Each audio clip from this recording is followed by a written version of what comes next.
Ассалаумағалейкум достар, қалайсыздар? Біз кештетіп Майсатыға келіп қалдық. Мен өзіме рамен бердім и суши пицца бердік, короче.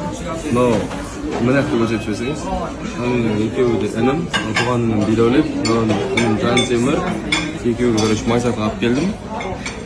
Ас болсын бізге, сіздерге келіңіздер, адресін белгілеп кетеміз, страницасын белгілейміз, Майсаты самый лучший.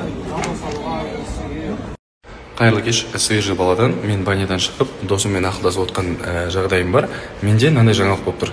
Бүгін скайбардың ашылуы, және де мен де боламын сол жерде. Мен Швепс барда боламын, сонда келсеңіздер болады. Көтеріңкі көңіл күйде демалысты жақсы өткізейік. Менің дос қызымның өзінің бары, сол жерде боламын, қонақ боламын, билеп, бірге көңіл көтеріп қайтайық.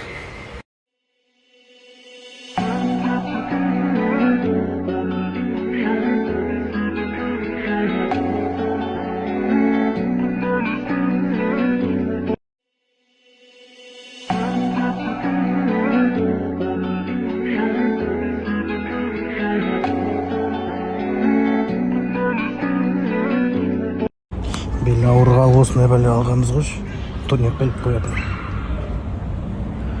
Көмегі бар ма жоқ па білмеймін. Қалай болады?